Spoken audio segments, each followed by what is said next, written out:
Bom dia! Estamos começando mais um programa Conhecendo o Seu Direito aqui na TV Cidade, canal 28. E hoje nós temos um tema muito especial para falar com você. Nós iremos tratar da diminuição da idade penal, um tema muito discutido. E para falar sobre esse assunto, nós trouxemos uma pessoa muito especial, que é a juíza de direito, doutora Joana Sarmento. Ela que atualmente está respondendo pela Vara de Execuções Penais e pela primeira Vara Criminal de Competência Residual da comarca de Boa Vista. Nós estaremos no próximo bloco de volta com uma entrevista maravilhosa que você não pode perder. Lembrando que você pode participar através do Facebook Dolane Patrícia e que você pode também acompanhar essa entrevista pelo YouTube na página Dolane Patrícia RR. Daqui a pouquinho estaremos de volta.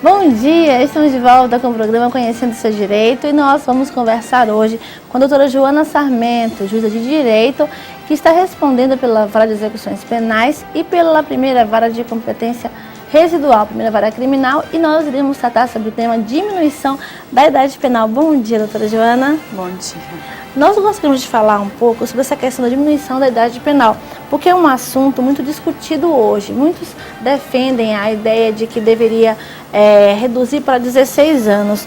A diminuição da idade penal diminuiria os índices de criminalidade? A senhora acha que sim ou que não? Olha, é difícil a gente dar uma resposta com base numa noção que ainda não ocorreu, uma diminuição da idade penal. Particularmente, eu entendo que não vai resolver o problema e ainda nós vamos criar outros problemas com a diminuição da idade penal. Nesse ponto, me parece que aqueles que sustentam a diminuição da idade penal estão trabalhando em equívoco grave e baseado em informações não muitas vezes verificadas, com base em informações que não contam com apoio de estatísticas, não contam com apoio de um estudo mais aprofundado sobre o tema. Não vai resolver o problema, no meu entender. A senhora escreveu um artigo sobre essa questão da diminuição da idade penal. Quais os pontos mais marcantes desse artigo? Olha, esse artigo que eu escrevi, ele já tem alguns anos, na época que eu ainda advogava, na época que eu ainda dava aula. E ele parte de alguns argumentos que é sustentado pela maioria da doutrina, por uma ou outra jurisprudência, por um ou outro doutrinador, ou mesmo argumentos que a sociedade civil, de um modo geral, utiliza para sustentar a idade penal. E com base nesse artigo, eu faço o contrapeso desses argumentos. O principal argumento que é muitas vezes utilizado por as pessoas que pretendem ver a diminuição da idade penal é de que muitas vezes o criminoso maior de idade ele se utiliza desse autor do fato, infracional menor para cometer a prática de um crime. Então ele poderia responder por esse crime.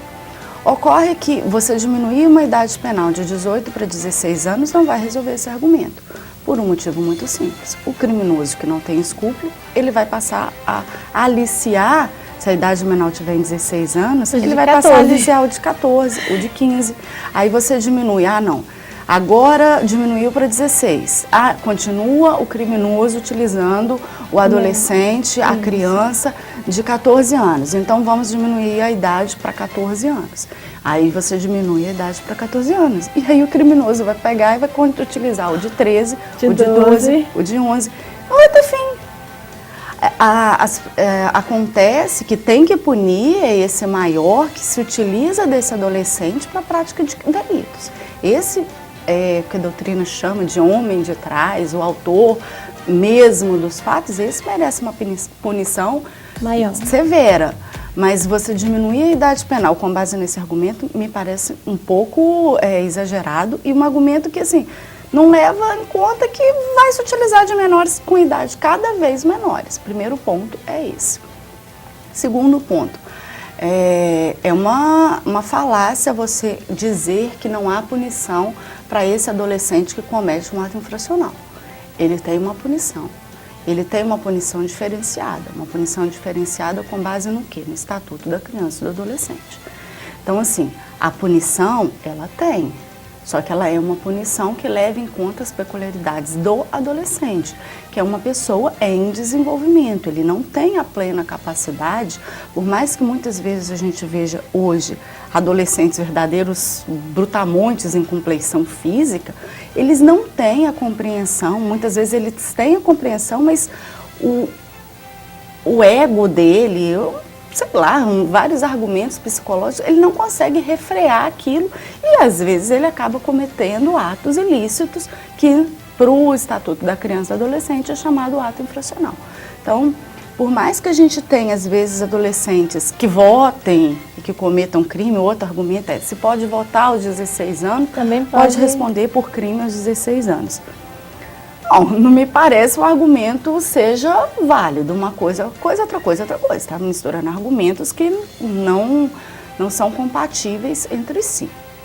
E somado a essas questões que eu coloco no artigo, se você olhar até mesmo pelo argumento religioso, você não tem como diminuir essa idade penal, você não tem como, por exemplo, sustentar uma idade penal de 18 para 16 anos, 16 para 14. Na Bíblia, se nossa, está invocando o bíblico, religião, mas está lá, educar as crianças para não ter que punir os adultos. Exatamente. O que a gente está pretendendo é exatamente o contrário. A gente não educa a criança e quer punir o adulto, diminuindo essa idade penal. Com certeza. Mais, o Estado, nesse aspecto, ele é extremamente omisso. E eu não estou falando de Estado enquanto Estado da Federação, enquanto Estado de Roraima. Estou falando Estado lato sensu. O Estado não cumpre o seu papel, o Estado não implementa políticas públicas de segurança, políticas públicas de atenção a essa criança, atenção a esse adolescente infrator e quer simplesmente punir essa criança, punir esse adolescente, punir esse infrator. Então, assim, são argumentos que eles não encontram respaldo, são argumentos que só quem não tem acesso a dados estatísticos pode sustentar isso. Segundo o levantamento que eu li ainda ontem, segundo o levantamento de São Paulo, apenas 2% dos casos criminosos do estado de São Paulo são cometidos por adolescentes infratores. Então, assim, e muitas vezes, nesse artigo que eu escrevi, eu abordo isso, a maioria dos crimes cometidos, dos atos infracionais cometidos por esses adolescentes, eles são atos patrimoniais, ou seja, a grande maioria furto, roubo e crimes relacionados ao tráfico de droga. O tráfico de droga virou...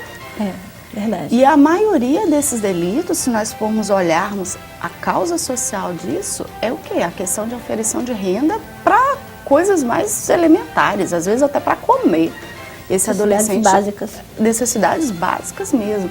Então o Estado não implementa essas políticas públicas, quer punir esse adolescente, e quando você vai punir esse adolescente, o Estado também não dá estrutura, porque não há simplesmente estabelecimentos adequados, suficientemente adequados em lugar nenhum.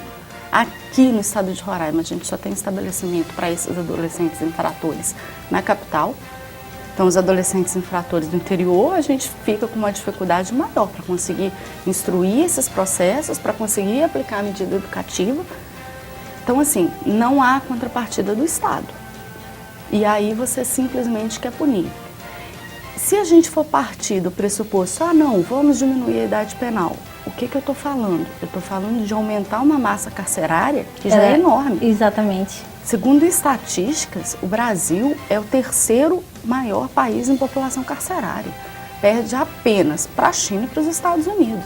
Então, assim, nós punimos, mas nós punimos mal e muito mal. A gente pune de uma forma que aquele que sai de lá de dentro não consegue se restabelecer. Verdade. E aí volta. E aí eu vou fazer isso com uma adolescente.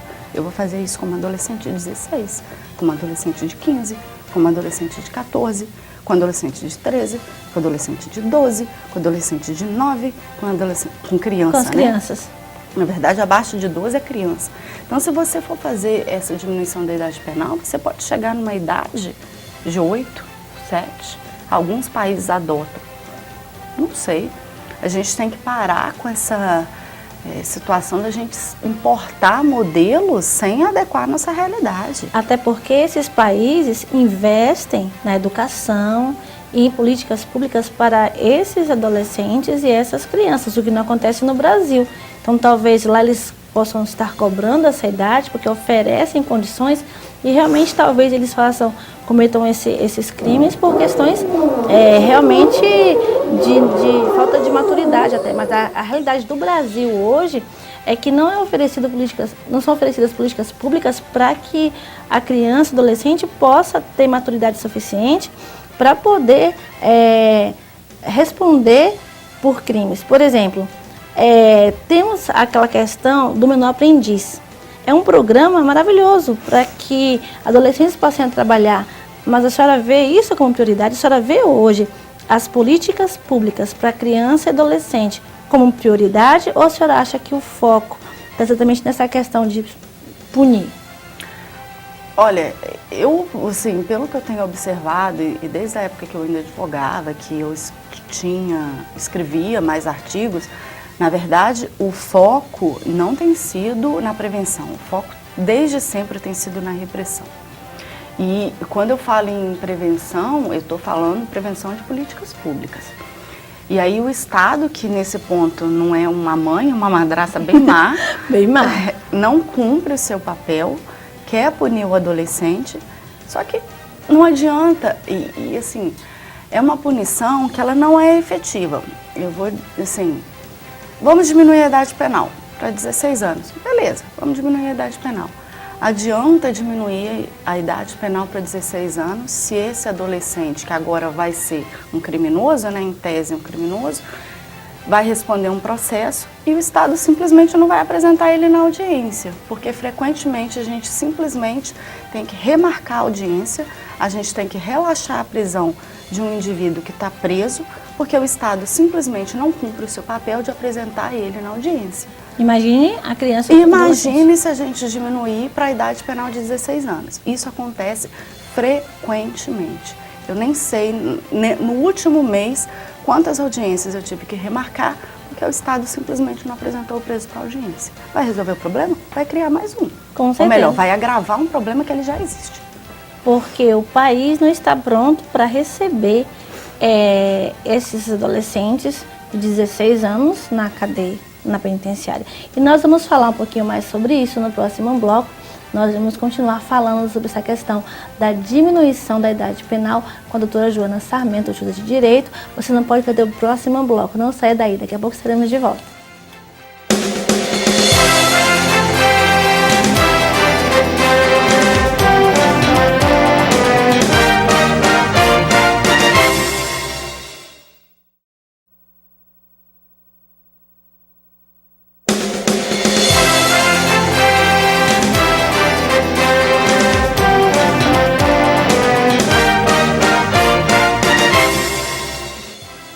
Estamos de volta com o programa Conhecendo o Seu Direito, hoje com um tema muito especial. Estamos falando da diminuição da idade penal para 16 anos. Você é contra, você é a favor? Por que você é a favor e por que você é contra? Estamos conversando com a doutora Joana Sarmento, juíza de direito, que tem um posicionamento igual ao meu também, porque nós aqui defendemos a ideia de que o adolescente de 16 anos não está pronto para responder como maior de 18 anos responde hoje. E eu queria perguntar para a senhora, doutora Joana, a senhora acredita que o sistema carcerário hoje do país estaria pronto para receber em suas cadeias penitenciárias adolescentes de 16 anos para cumprir pena? Não. Como o sistema carcerário atual não é pronto nem para o maior, ele não dá conta, o sistema não aguenta. E colocar adolescentes junto com esses indivíduos que estão presos atualmente, pode vir a agravar ainda mais a situação. Você vai desagregar esse adolescente ainda mais. O pouco que ele tem de base de educação, de respeito às leis, porque por mais que ele tenha violado, por mais que ele tenha cometido um crime, alguns adolescentes precisam de uma orientação, precisam de um apoio, mas ele ainda consegue ter uma base familiar ainda razoável. Agora, você colocar num sistema que não dá conta, não vai resolver o problema, ainda vai agravar. Com certeza.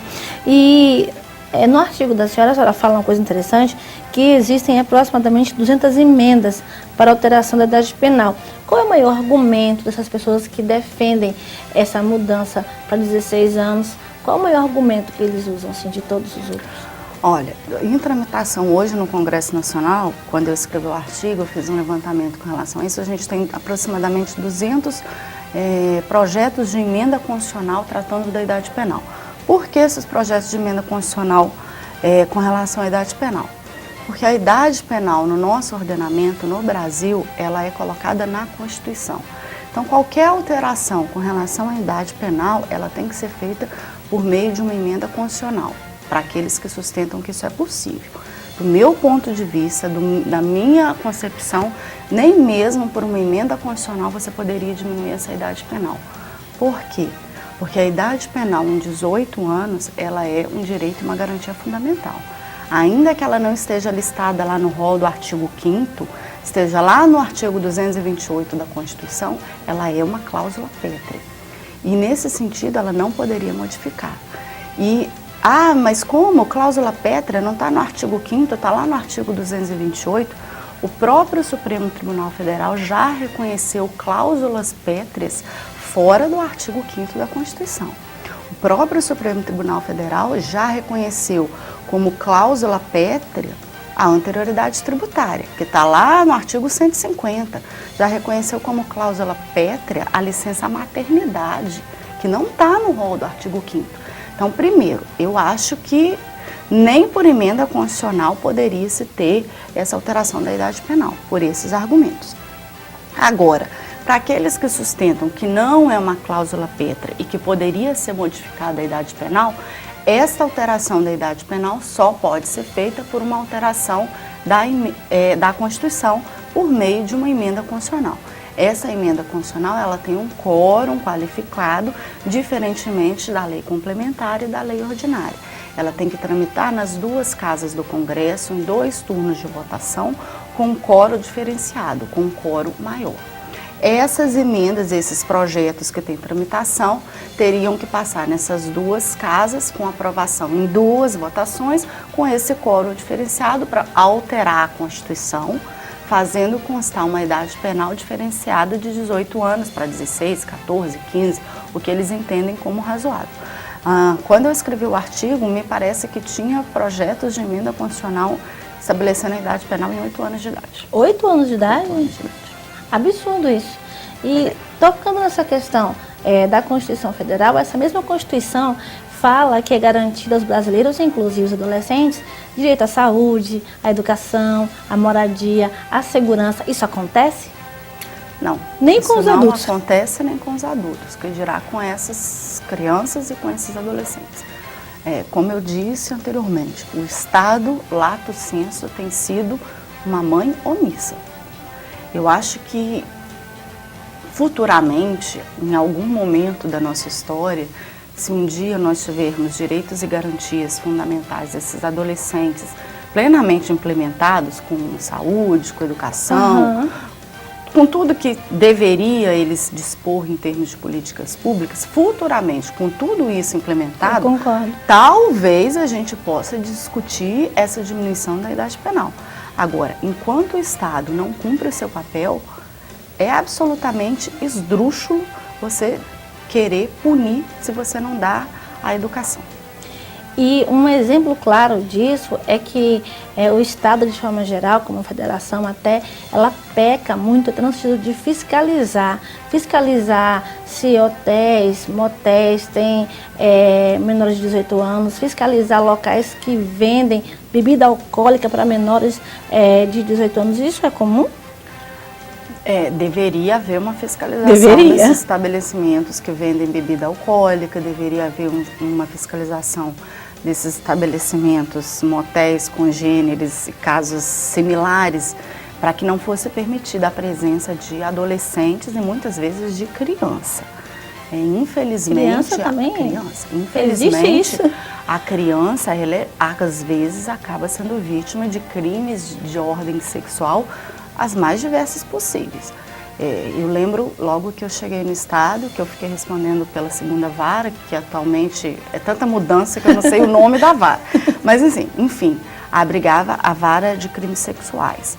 Também, eu cheguei a pegar processos em que tinha como vítima e comprovado com materialidade, com tudo, laudos de conjunção carnal de meninas de 6, 7, 8 anos. Nossa! E em algum lugar essa prática delitiva ela foi cometida. Aconteceu, né? Algumas vezes no lar, outras vezes não no lar, nesses estabelecimentos que deveriam contar com uma fiscalização, mas que efetivamente não são fiscalizados, ou quando há uma fiscalização, ela é muito insuficiente para o número de estabelecimento que a gente tem disponível. Não há fiscalização efetiva com relação à entrada e à permanência de crianças e adolescentes nesses estabelecimentos. E esse é só um dos motivos, uma das razões pelas quais nós estamos dizendo que o Estado, em termos gerais, a federação, ela não trata do adolescente com uma situação muito séria, não leva em consideração os direitos do adolescente, leva em consideração a fiscalização que tem que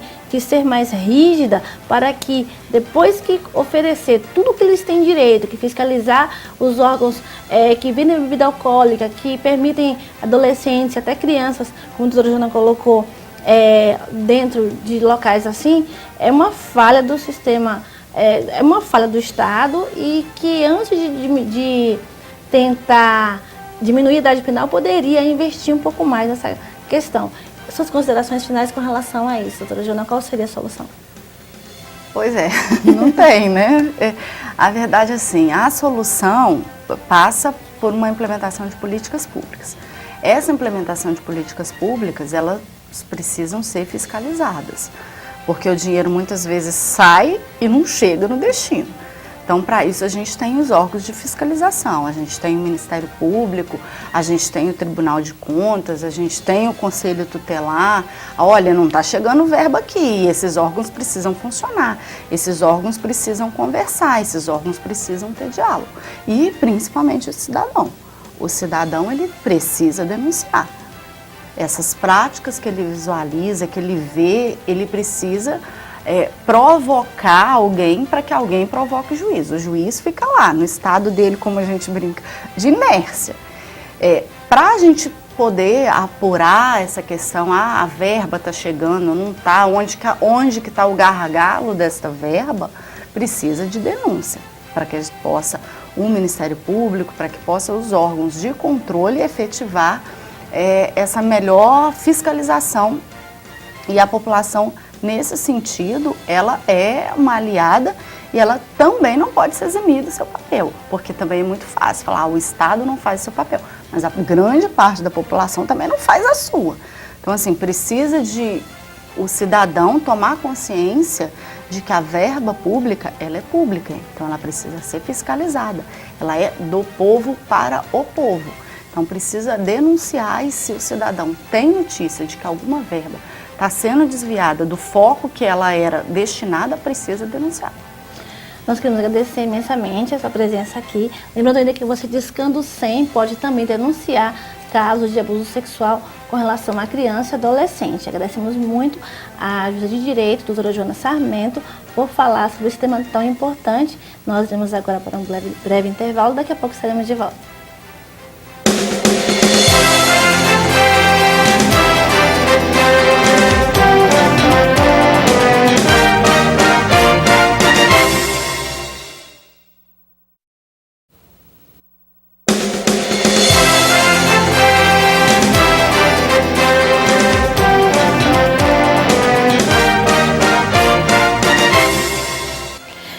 de volta com o programa Conhecendo o Seu Direito e nós queremos agradecer a sua presença de ter ficado conosco durante todo o nosso programa.